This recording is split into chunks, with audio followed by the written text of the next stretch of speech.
Hey Lex, What's up, Shy? are you ready? It's time for another episode of Black Girl, Brown Girl, Squirrel. Hey Squirrel! Hello, friend. How you doing, Lex? I'm doing okay. I'm a little You doing tired, all right? but I'm Good. fine. I had a decent day today. I bought some shoes. I think I'm winning. Okay. I am super excited because I did a little purchase myself and it wasn't impulse spending. Yay! But because I'm trying to get my whole life together. Mm-hmm. And I had not been wearing my Galaxy wearable for like 6 months because I accidentally broke the charger.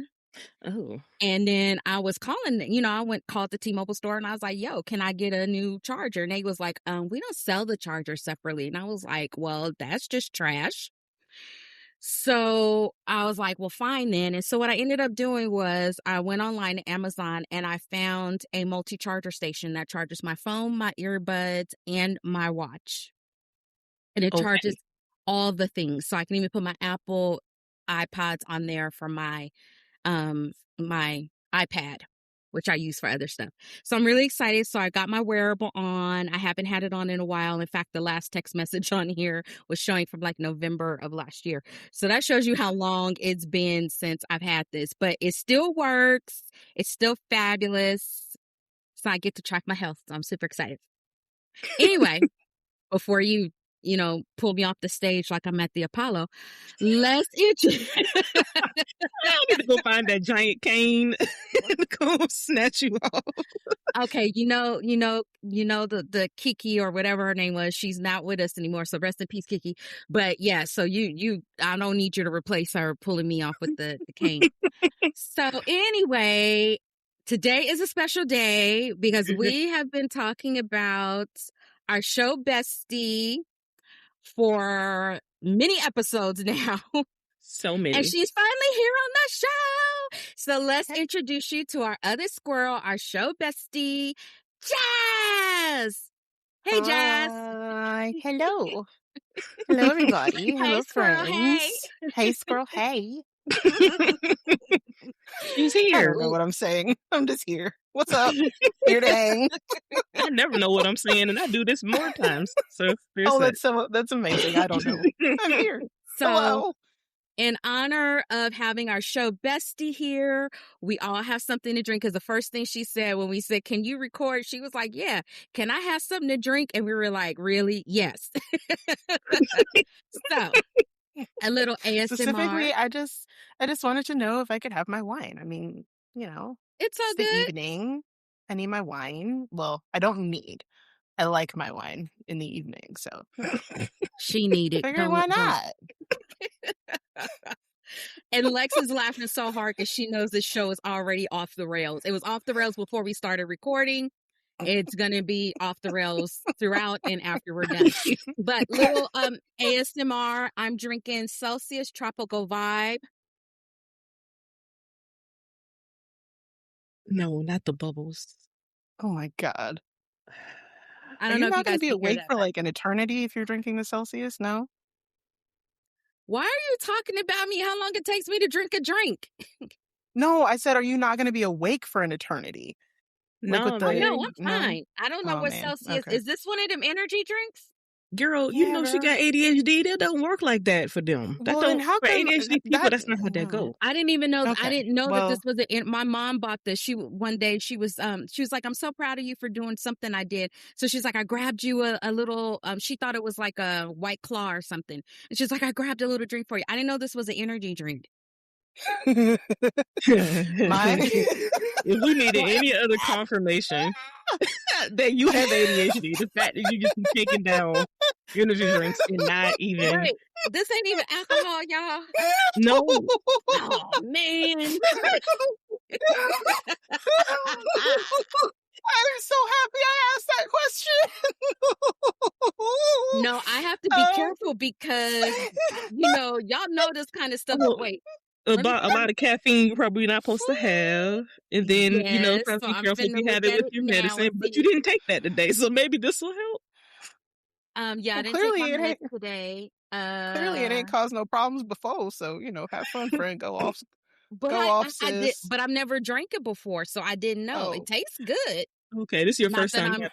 Okay. I thought maybe you had just been taking them down. No. She only bought me one, and I Okay. just okay. never drank it. So I was like, oh, what's tonight I'm drinking? Because I was thinking I didn't know what she bought. I just thought it was alcohol. And when I Yeah. looked at it, I was like, oh, and it's tropical vibe. Looks like it ought to taste good. It says sparkling star fruit, pineapple edition. I did not read that it says essential energy, accelerates metabolism, and burns body fat. But I guess it works since I met with my nutritionist yesterday. So anyway, the Oh my ADHD is God. taking off. Anyway, Well, so Jazzy, what are you maybe it'll. drinking now that we know that I'm drinking an energy drink that may or may not keep me awake all night? I am having a nice glass of a red Zinfandel. It's just A regular that's it. person drink. Cool. Mm-hmm. Just a little glass of wine. That's all. Mm-hmm. Ain't nothing regular about Jazz, as we'll soon find out. Okay. And just so your listeners know, I've had a few sips. I'm not like I just giggle this much at baseline. So Nah, she really do just be giggling. It's crazy. I haven't even had enough to have a buzz. I just am this giggly already at baseline. So here She we is are. that giggly on water. It is something. Yeah. But let me tell you, she's the best at making drinks. If you want a concoction, you just go, Jazz, go make me something. What do you want it to taste like? Sweet, sour, and spicy in the middle. She'd be like, I got you. And she'll come back with the best drink. So Nah, I don't and like, suggest you try to get in the car afterwards, but yes. no, not at Probably not. You would all. like some Not at that would be all. good. Not Mhm. at Probably all. not. Nah. I mean, if you tell me you Lex, want a what you drink, I'm got? gonna make you taste it. I have some Minute Maid. She said, if you want something to drink, I'm gonna make you taste it. This ain't a restaurant. Oh, welcome to our world. You're never gonna Squirrel. invite me back. I'm never gonna get invited back. You had to come back all the time now. Oh man. Well, I mean, it's a good thing that I'm kind of somewhat semi in charge of the guests. So Oh, man. Yeah, Lex it's helpful. organizes the emails and everything, and then she's like, "You Mhm. decide who's going to be on the show," which is kind of scary, but it's all good. So, Lex, what do you have in that big 32-ounce? Why are you laughing? What do you have in that big 32 You ounce got jug? no sense. I have Minute Maid fruit punch mixed with a Jack and Coke can. It's great. So Sounds I'm good. the only sober one here today. Got it. And that was an accident. How That was by unfortunate for you. accident.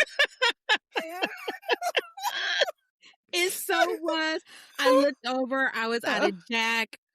And then I was like, that bottle of, I think it was whiskey that you bought that one time that was over here that was so good. And I was like, oh, I don't have any of that. And I was like, I don't really want any wine. And I'm looking over. I was like, I guess I could go for some soju. And I was like, oh, Mom bought me that drink upstairs. I'll drink that. Yeah. So I'll be washing it all down with some good old healthy water so my heart doesn't explode out my chest. Anyway. You might be able to focus better than you thought. Yeah. Yeah.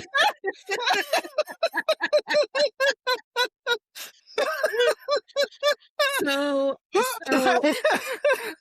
know Okay, what? I'm done. I'm sorry. Oh, Oh my God, this show is going to be absolutely hysterical. You might have to become a permanent squirrel on the show. I'm just saying. I don't know. It's a mess. Mess. I don't know how Well- Lex is going to get through this. don't know. So just so you know, Jazzy is like, she's like our go-to nurse. She's a nurse. What's your certificate in neural something science something? Wow. Yeah, so I am a certified pediatric nurse, Mhm. and I am a certified neuroscience nurse. Ooh, so that means brain. She understand the brain a little bit, y'all. Yes. Just a little bit. So I go to her with my questions about, the medication. I was going to say the drugs, but the medication that I take. So she helps me. She helps me to better understand how they work and how they benefit me, which is really helpful. So she generally is the calm one somewhat in the group. Outwardly calm. outwardly Only when it calm. comes to other people. Yes. Yes. Yeah.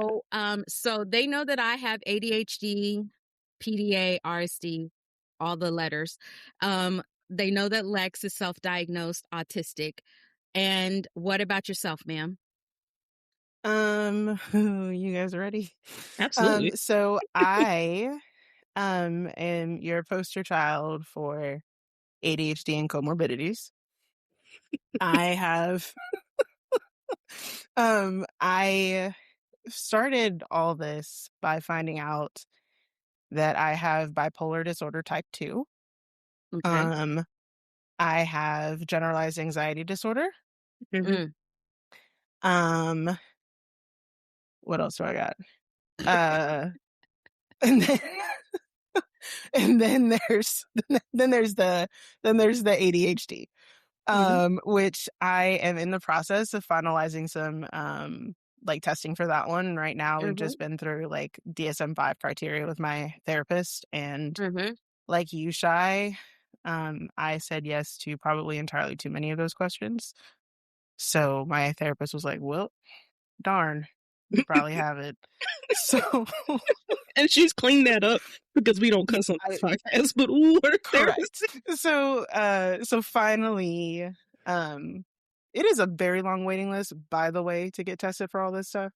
So Wow. I have an appointment finally in October to start the process to finalize all of that and see if we dig up something else.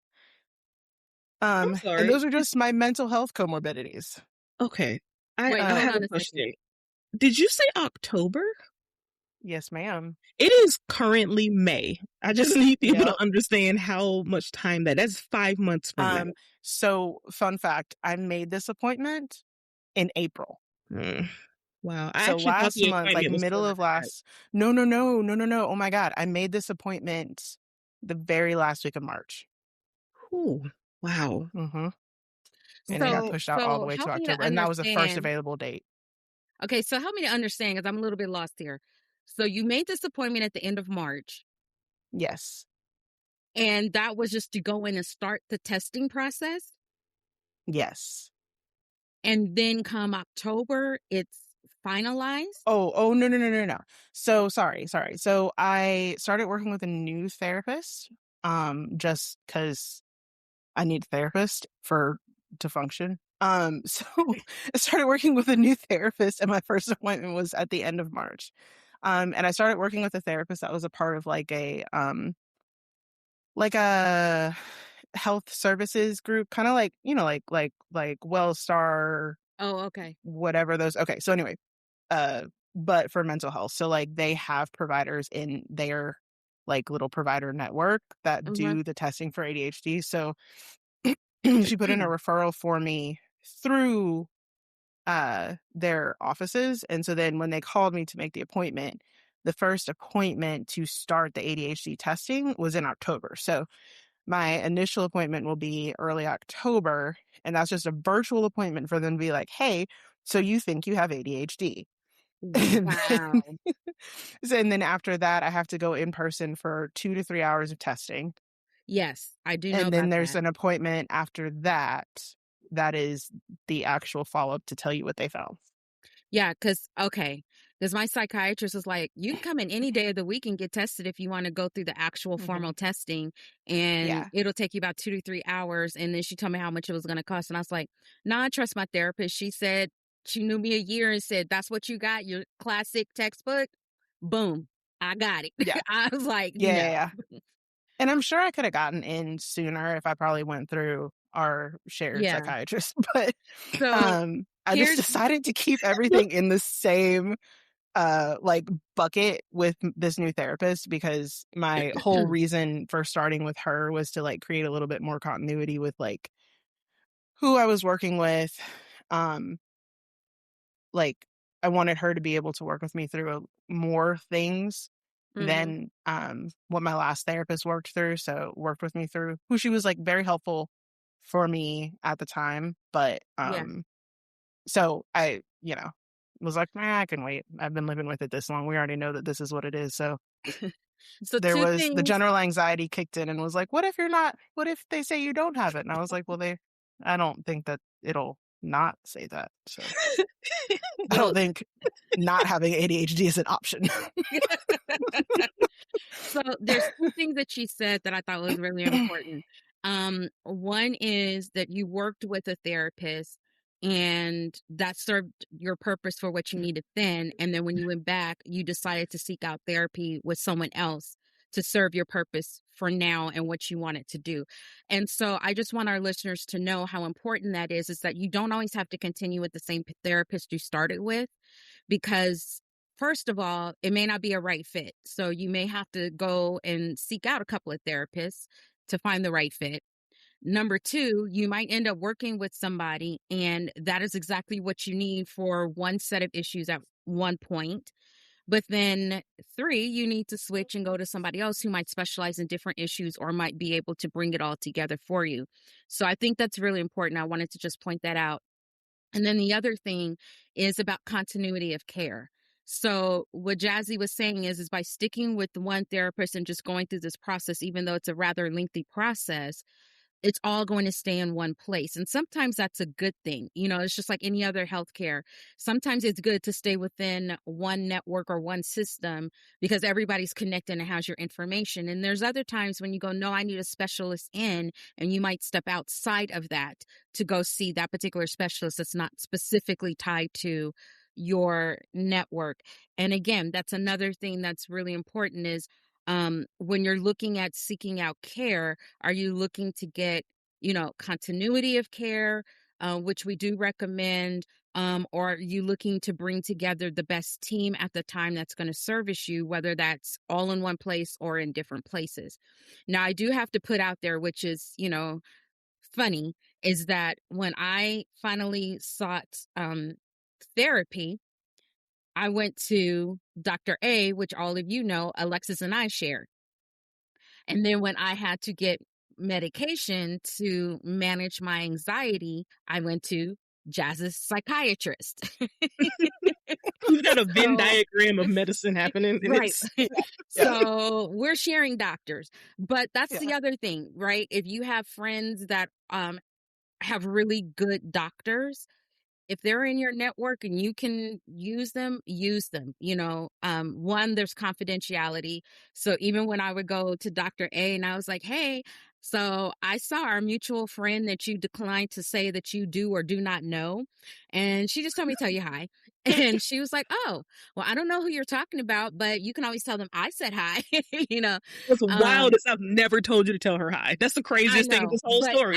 I use that as an example. Like I would always say, Mhm, I saw you or something like that, or we just hung out or we went on mhm. vacation kind of thing. I've never told her that you told me to tell her hi, but that's how she would play it off. I was like, oh, well, she sounds really nice, or something like that. Um, so there's confidentiality there. But going on, Jazzy, so you said, okay, you've got this set up and your continuity of care. Now you were talking about some of your comorbidities. So first of all, Yeah. Before, help. sorry, Uh-huh. can I interject a thought while you Yeah. were on that? I was just wanting to echo some of your thoughts about what you were just saying is like, I think just encouraging like your listeners to coming from working in the healthcare field for so long. One of the biggest ways that you can advocate for yourself is to maintain continuity of care. So if there's any way that you can make that easier for yourself, do it. Like if you if you find like a group of providers that you trust, stick with it. If you don't be afraid to ask for your healthcare records, like those belong to Mm-hmm. you. Even if you like some healthcare providers charge a fee for you to get them, it sucks. Our healthcare system is not fair. I know that that sucks, but if you have the means to pay for that, do. If not, talk to them. I'm sure that they can figure something out, but you have a right to have those records. If you have to see a provider that's not directly related to, whoever, just make sure that your records follow you. You can always ask your new provider to request your medical records from your other office. That's Yeah. most often free. You just sign a paper, they'll get Yeah. it. Don't be afraid to get on the phone and call and say, hey, did y'all send this before your next appointment with a new provider? That is like the easiest way to make sure that you're getting the care I that agree. you need. For me, just because of who I am as a person. The easiest way to do that is to make sure that all my healthcare providers are within a system to where they can click open the medical record and just see my stuff. And so then that's the easiest thing for me. And all I have to do is check like the online version that I get to see and make sure that my stuff is updated and that it's reflecting accurately. But please advocate for yourself. That's like my biggest thing. That was always my biggest thing when I worked at the bedside, is to like advocate for patients and help them advocate for themselves. I completely agree. And then the other thing that I was going to say is like, if you don't mind me sharing like a little blurb about my experience with going through a couple, when you mentioned finding the right therapist, like I also literally had to do that. It was a mess. When I finally accepted the fact that I needed to go to therapy, because that was a whole process. Yes. Because, and I'm sure we'll talk about it later, but like I didn't really start understanding the symptoms and things that I was experiencing until a bit later in life, which is just kind of like the nature of like my mental health diagnoses. So it took a little longer for me to figure out that I needed therapy and to like fully understand what in the world was going on, just because of the presentation is a little bit harder to put a finger on, especially if you're not going to like an actual psychiatrist, which I didn't think I needed.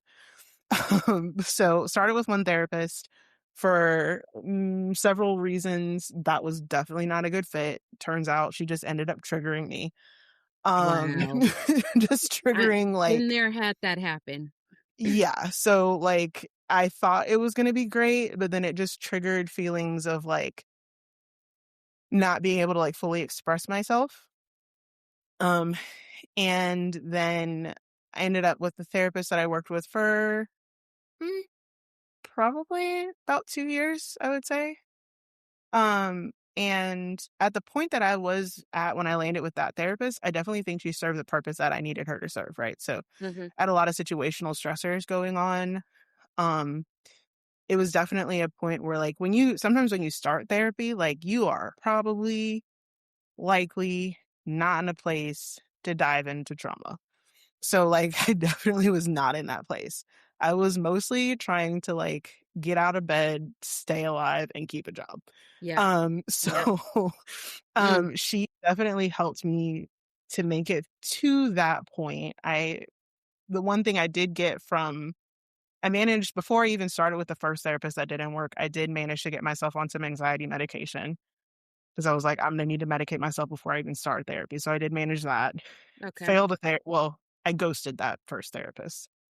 I just never went back. I just ghosted her after like 5 sessions. I was like, I will never call you again. Here's your Been there, money. done Go. that more than once. So then the second one, she actually was the one who helped me realize that I needed to go see a psychiatrist, which within the first few minutes of that appointment, she was like, "Oh, this is what you have." And I was like, "No." And she was like, "Yeah." And I got some good tools to work through a lot of the situational stressors that happen just throughout my life on a daily basis. And so now I'm at a place where like I'm ready to dig a little bit. And that just wasn't the relationship and the type of therapist that I had for those couple years. And so took about a year break and realized that that probably wasn't sustainable. So Okay. I'm back That's good. And I with a mean, new therapist that seems to be going well. I do like her. And each good. time I kind of like have picked a different profile of person to kind of fit where I'm at now. So right now I've got a delightful Black lady that's about my age. And it's kind of nice. I don't have to code switch ethnically or Yes. generationally. Which like generational code switching we don't really talk about, but is a thing. It is. So it's kind of nice to be able to do that. And like she doesn't do that either. So it's just nice to By the way, it feels comfortable. She's not pulling punches. It's good. Can you tell our audience how old you are, by the way, just for reference? Yes, I am about to be 36 this summer. So currently 35, but I'll be 36 in Really? July. Yeah, I thought I man. was going to say 34, so that must be Lex. No. No, I'm 33. I'll be 34 a whole year later. Like I Wow. just turned 33. Okay, well, I That's long just ago. turned man. 52 last week, so Yeah. yay. Everybody, so far, this year seems to be the age that everybody's like, "Oh my God, you're so much older than I thought you were." Mhm. And I'm like, I know, me Yeah, too. no, I I forget really how did. I it's thought you were about happened to faster be than I thought. I really thought you were about to be like 34. No, I'm So I pushing 40, appreciate man. Then I'm pushing 40. A little bit. Just a little bit. you're You not round up. pushing That go to 40, 40. but You 40 round up. You don't round down. We at yeah, that 5. 40 Yeah, is man. I fabulous. can't round down. Look, I'm 25 plus shipping, handling, taxes, and fees, and now customs pricing. But anyway, um, Your age what got tariffs. tariffs? Yeah. My age got tariffs on it. Anyway, that was the end of my little rant. I just wanted to No, it's all good. mention that. Here's the thing that I think I also want to point out that you mentioned before we move on to the next thing is you talked about this time around you looked for a therapist, like we said, that fit your needs, but you also were very specific. And so I want people to know that that's okay to say, you know what, I do want somebody that is a woman of color. I want somebody that is of a certain age that can relate to me in this way, blah, blah, blah, blah, blah. It's okay to look for that. Sometimes we'll And go it's out also like okay to not look for that. it The is too. therapist that I was working with before that was a middle-aged white lady who I had nothing in common with. Yeah, my And therapist turns was out in that time, in that moment, I needed that because I needed nothing that was going to trigger anything. understood. I needed to I just needed to be able to disassociate from any family trauma that was going to trigger anything. Well, see, when I went in to see Dr. A, like I straight up told her she's a young to me. She's a young white woman who is in her 30s, I guess, like early 30s, I would say. And I was like, you know what? I've said this before in the show. I was like, I don't even care if I like you or not. I got to make this work because right now I need therapy. So this is what it's all about. And we made it work. Now, if I go back again, which I probably will at some point, I've already decided the therapist that I would like to have if I go back. So you mentioned comorbidities. So can you explain to us what comorbidities means and then what you have that lines up with that so we can better understand, the depth of what our neurodivergence can be like? Yeah.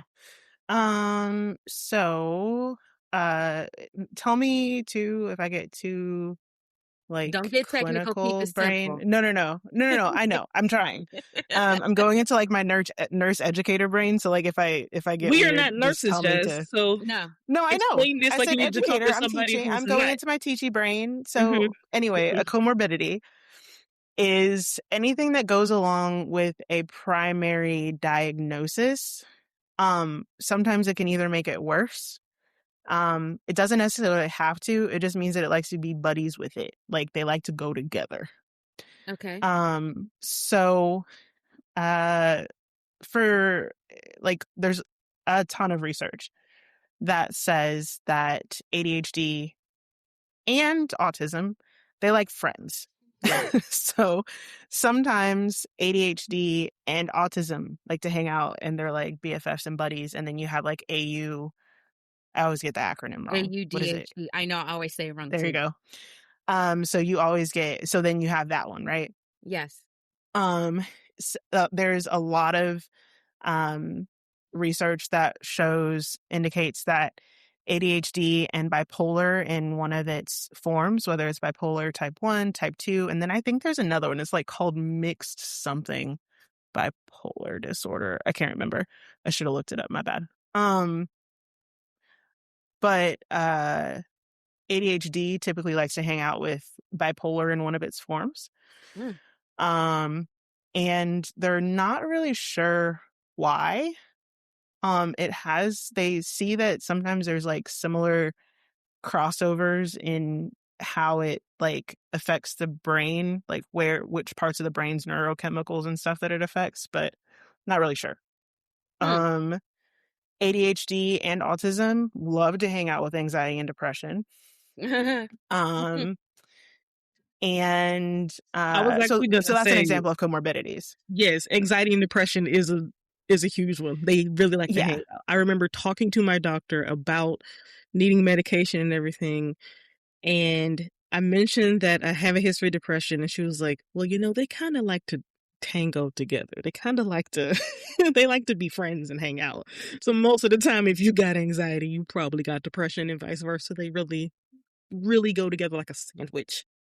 Yeah. Yeah. And comorbidities, like you can have one thing and not the other, but in mental health, a lot of times, if you have one, you're probably going to have a friend. It's probably going to bring a friend. Sometimes you don't know what friend, but it's probably going to bring a friend. So it's important to be open to the fact that, like, not to be too um label averse. And by that I mean afraid of getting labeled or diagnoses for things, because until you really get a full picture, you can't be treated appropriately. Right. And that is something that I had to learn. So I'm saying that from a point of, like, knowing what that feels like and then having to figure how to not be that. So Yeah, I feel that way too. Like after so after getting diagnosed, I was like, God, I'm picking up something else. And then after a while, I was like, and then she was like, yeah, you probably have she goes, no, you have PDA. And I was like, huh? I'm picking up more letters, And I don't even remember what it stands for now. Something demand avoidance. Pathological demand Thank you. avoidance. Pathological You demand don't remember your own thing? That's the ADHD, I tell you. It's a Yeah. functional memory not come into play. There you go. And both of y'all are drinking at the same time. That's funny. So yeah, pathological demand avoidance. And I was like, okay, can you tell me everything I have? Just give me all the letters. Tell me everything that I have so I can deal with it. And she was like, yeah, you might be able to figure some of the others out. So then I was like, oh, I got RSD too. So rejection sensitivity disorder. I realized I have dyscalculia because I always have problems with math. And I was like, okay, so I'm Same just here. going down the list. So my mom, on days when I'm not exactly, when I'm not functioning quite as well, she's like, oh, you done busted out all the elemental P's. That's what she calls it. She's like, you're alphabeting today. And I'm like, yeah, I guess I am. But I'm like, be careful with what you say, because some folks are not going to take that the way it's intended. But yeah, I'm Nope. alphabeting today. So with that said, because let me ask you this before I ask you the next question. So I'm going to ask you a two-parter. First part is, You're gonna have to ask me before you ask it one part at a time. I don't do well with okay, remembering parts of questions. Thank you for telling me that.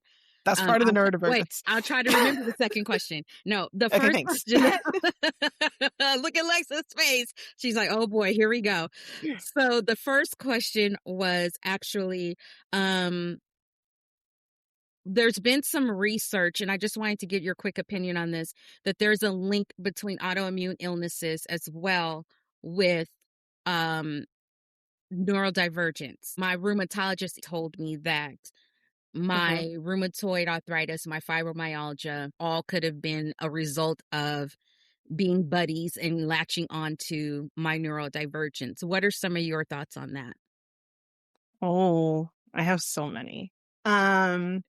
So I also recently got accurately diagnosed with fibromyalgia. So that was a whole nother story for another day and probably another podcast. But so this is probably the wrong podcast for that story. But so I was earlier this year,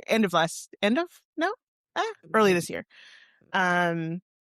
diagnosed with fibromyalgia. We knew something was up, finally got that sorted. I also have chronic migraines, which there are legit studies. When I Google stuff, I do kind of look for like the studies that come out of universities and things. So Yes. when I am like doing research and stuff, I'm looking at like studies that I probably would have used to write a paper in college. So there are links with ADHD, bipolar, and fibromyalgia, as well as chronic migraines. I haven't looked up the correlation with fibromyalgia and chronic migraines. I know fibromyalgia and headaches is not uncommon, but because fibromyalgia is like a pain, your brain is just firing off pain signals for no reason. I mean, headaches would make sense, but Yeah.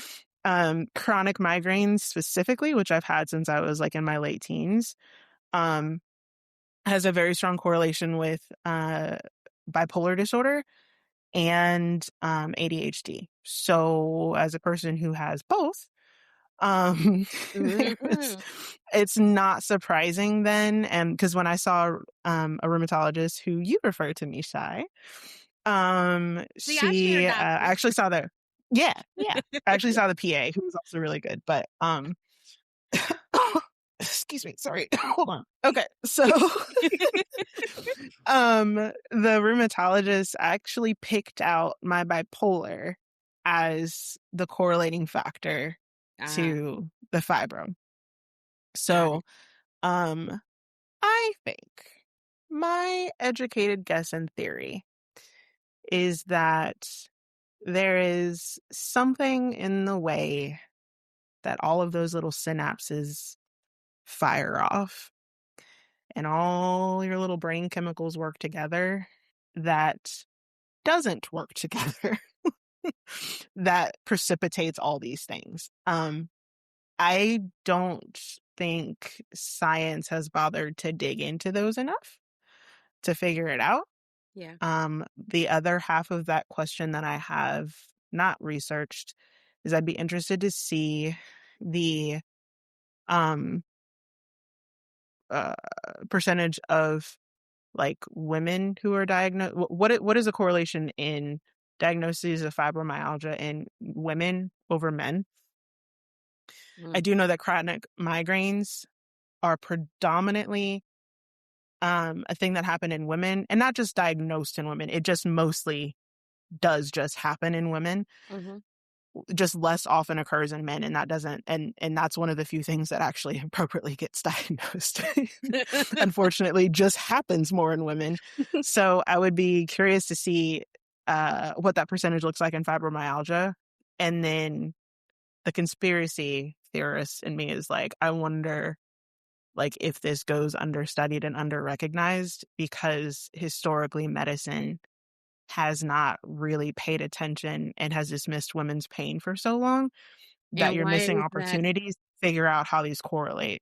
Ma'am, I'm gonna tell you Physical right now. therapist that I just worked with like this week mentioned that there's also a link with like hypermobility and like just being a flexible person, which I've always kind of been, except for getting older and it hurting to like get off the ground. But like that also correlates to fibromyalgia some way. They don't really know why. They just know that people that often have hypermobile joints correlates to fibromyalgia.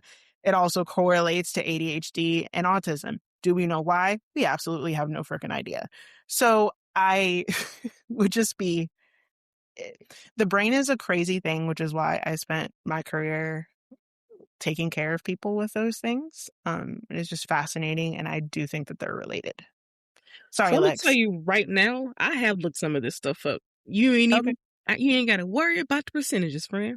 Oh, fibromyalgia is more highly diagnosed in women. And so the conspiracy that you mentioned, we already know it's not a conspiracy. It's actual numbers. Oh, yay. It's actual numbers, and they don't look up stuff for women. Okay, great. We don't know why that works like that. Why not? Because it affects women mostly.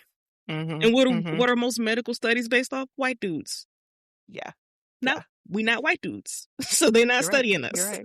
Yeah. And that includes women of all colors. Women of all colors are not white dudes, so they're not getting their thing studied. Really? And that's what I was about to say is like pain is one of those things that goes ignored in women across the board.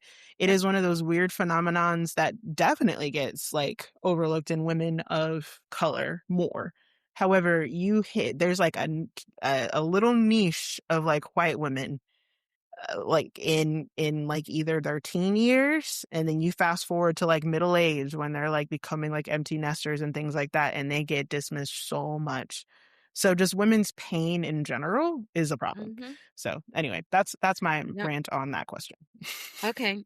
So my next question, in harmony with that, which you've kind of alluded to, and then Lex, you can ask whatever you want to ask, was what are the comorbidities that you have now that we understand some of the various ones? And I think you've mentioned them, but just to help us to make a Okay. full picture of who you are as a neurodivergent woman of color.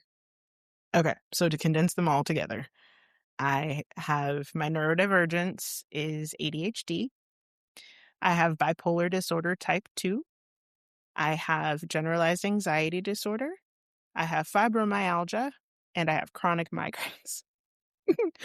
I will also say that I don't typically include depression as a disorder in that because I feel like that's wrapped up in the bipolar type 2.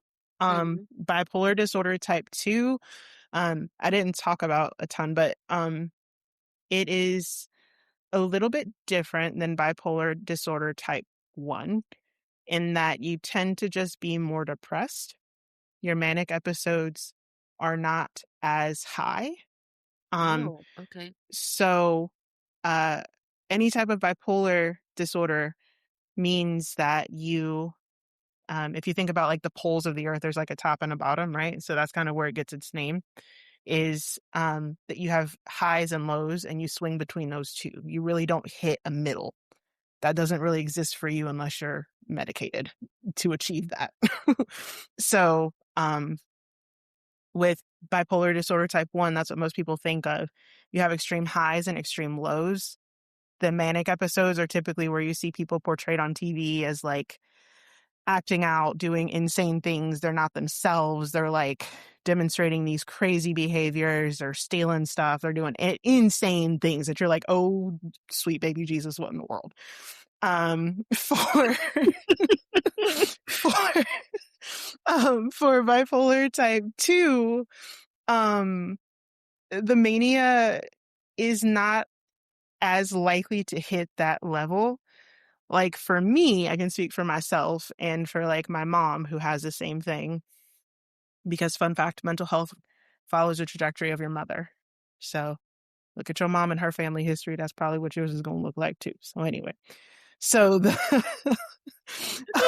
so I'm just saying it's true. It's science. No, it goes Um, back to making me think that every time, you're like watching TV and they're doing right. episodes on TV shows and they're like, it's your mother's fault. And it's like, blame your mom. Yeah. Well, you can legit I mean, blame it your is. mom now. Like, Truly. So like my mom has the same type of bipolar.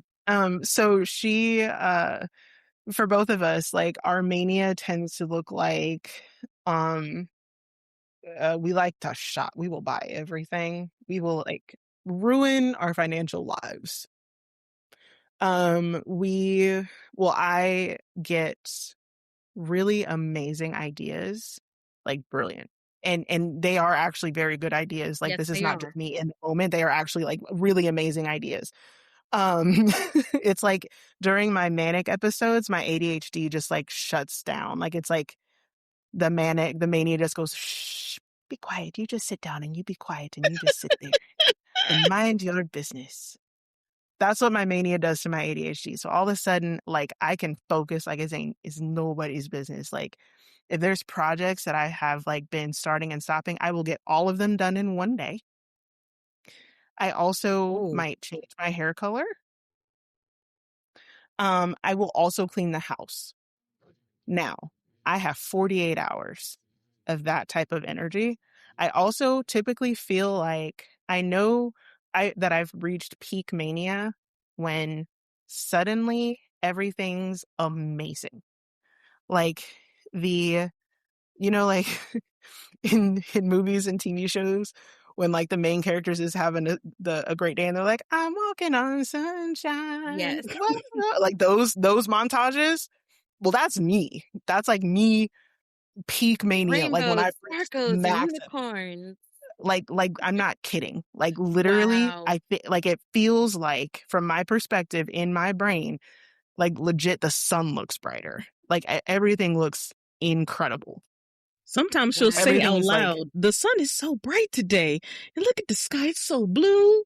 And I'll look up like and I'll go, "Uh-oh, this sky looks like cloud." it's a regular day. It's a regular day. But like to me, it truly looks like the best day I've ever seen. Wow. Um I've never so heard you describe what your bipolar was like for you in like that yeah, sense. So this is yeah. fascinating to me because honestly, that's what drove part of what drove me to therapy was I said I'm either bipolar because I'm feeling these highs and lows or Mhm. there's something else going on. And it was a mutual friend of Mhm. ours, Hannah, that said, you might not be bipolar, you just might have ADHD and not even know it. Mhm. Yeah, And, you and know, because of those swings, and because ADHD, you can have shifts in focus so much, they get misdiagnosed as each other a lot, especially in women. Um, and people tend to either diagnose one and not the other. It's very rare. I was very fortunate that I've been able to get both diagnosed mhm, appropriately, and we can clearly know that it's both of them together. Um, wow. Lex, didn't but you? anyway, so that's like what my mania looks like, and then the depressed my mania will typically last for like a few days, and then I swing into a depressive episode, and that can last for months. Got it. And that's a little bit different than type 1 bipolar. So the highs are not as high. Not gonna lie, mania is pretty great. Sometimes I wish I could have like give me 12 hours of a manic episode, and I could really knock some stuff out. Um, Wow. if I could like bargain for that and like not have a depressive spell after that, I would do it. Like if you could say, give me $100 and I'll give you 24 hours of mania, no depression, and I'd be like, here's my money. Wow. Here's my Okay, money. so you know what that sounds like when I've heard people who have had when I've watched different documentaries and things and I've seen people that have had addictions to certain types of medications and they're Mhm. like when they say that's the best high I ever had, it was because it made them feel that level of euphoria in a drug. But if it Yeah. was No, but it's different that because you're not really altered feeling of like everything's great, but it's like I get to enjoy it without being altered. yeah, yeah. Um in my brain I'm not altered. I'm probably actually altered, but But you know what? Lex said something a while ago. This was probably a couple of years ago. I first started talking to you guys and saying, okay, I need to talk to you about your journey a little bit because I'm trying to figure out what's going on with me. And Lex said, we looked at Jazz's handwriting from when she's not in mania to when she is, and it's different. yes. Lex, you want to talk about that? I Okay, you talk totally about it. I'm forgot gonna see about if I that can find it. I might still have it. because I remember Jazz walking around was like, "Look at this." Because Jazz keeps a lot of notes. She's a notebook lady, okay? She's always writing something down somewhere, especially for her work stuff. And maybe she had like an idea notebook or something, and she showed me something she had written when she was in like place of stasis, right? Just like a middle ground regular state. And then she flipped over to what she wrote when she was experiencing mania, and I said, "Hey, yo, that's a different person." Like the Wow. letters, they were like going a different direction. It Mhm. seems like hectic and sporadic the way it was written. It was very weird. And I was like, that's not the same as these little loops and stuff you be doing when you feeling regular. It was very, very interesting. And while Jazz is looking to see if she can find the notes, something also interesting. So when Jazz has been in these states of mania, for listeners who may have forgotten, Jazz is my best friend and also my roommate. Like I live in her house. So I've seen these things. So when she said she can do all these things and change your hair color and clean the house, she did this in a day. So there was one day I was working from home and Jazz was doing so many things. She hung shelves on the wall. She was moving stuff from here and there and there and here. And I was like, okay, man. I was like, she ain't tired because I'm tired and I just been working on from the couch for the day, and I'm tired of just looking at this computer. So I'm confused. The next day I go to work. I come home from work. All the blinds are open. I come in the door. It smells like pine sol. She mopped the whole downstairs. Music is playing. She was like, "Hey, how you doing?" I think I might have been cooking too. Yes. And was this the same time that you did go blonde with your hair? I did. And I Because also put entirely too much hair in the hair. So, so Jazz needed to get her hair done, and she had an appointment to go get her hair braided. I come home and I see her car is there, and I'm like, I thought she had a hair appointment. I thought she was going to be gone at this time. I come in, I go upstairs. She's in her bathroom. Anybody who do their hair at home, black girls especially, you prop up that iPad or prop up that computer in the sink so you can watch something while you braid your hair. And she's braiding her hair down in like this pattern and stuff to do her own crochets. Jazz does not know how to cornrow. So she has now found a different way to circumvent that to help your hair to lay down so she could put in her own crochet braids. And that's cool or whatever, except I have no idea where this idea came from. Wow. It came to me And overnight the hair while I that was she working. has to put in is blonde. I had never seen Jazz with hair color at all. I've never seen Jazz with hair color at all, I don't think. Until she started putting them blonde twists in. When she started doing the crochet, and now every time Jazz does crochet hair, now she's blonde. It's a thing that's become a thing. She's like, I if I got know crochet, what, this is wild. I don't know if I've ever paid attention to that. Jazz, Shy, we've had a whole conversation about this. See, there she go again, y'all. So Steve, remember, Shy? Okay, so you saw me the next day after I did it. You saw me the morning after I had done my hair. And you were like, "Oh, it's so cute," and you were like, "Boing, boing," and you like loved it. I probably did because I love when you guys do all your different styles. So you can't see us, but I just want you to get this image. So here I am, nearly bald with a short haircut. Jazz is in between me and Lex, and she's got like a couple inches of hair on her head, like a short fro. I got a teeny weeny afro, a TWA. But it's longer. So she's like the middle, right? So I'm the small, she's the medium. And then you have Lex with the huge puff, like super curls. I love her hair. So you have the small, medium, large. So if you were to see the three of us in a row, you would see like hair growth right now. Like this is where you started. And then after using this product, this is where you ended up. I've been sitting here since we've been recording, just looking at that, like, this is what it looks like. So I finally got to get it out. But so I find this interesting because I did, while you guys were talking, I looked up the bipolar disorders. The third one is called cyclothymic disorder. That's what it is. Yep. Uh-huh. And it's a milder form of bipolar disorder. This is according to psychiatry.com. It says it's a milder form of bipolar disorder involving many mood swings with hypomania and depressive symptoms that occur frequently. People with cyclothymia experience emotional ups and downs, but less severe symptoms than bipolar 1 or 2 disorder. So this is interesting. And it's so, not that I'm trying to make this about me, but it's so interesting because the more I'm hearing you talk about some of these different things, the more there's some pieces coming together that points me back to, I'm wondering if I'm like the latter of these three. Hey, Kenny. I can hear her dog in the back. Jazz's dog. Sorry, my bad. I'll no, it's okay. It's all right. They know we're raw and unfiltered here most of the time. But anyway, I'm going to look into And I do think that there's something to be said that, like, the reason that ADHD and bipolar get misdiagnosed for one for the other sometimes, well, most often women get misdiagnosed as bipolar when they just have ADHD. And I have, like, one of my best friends had that actually happen to her.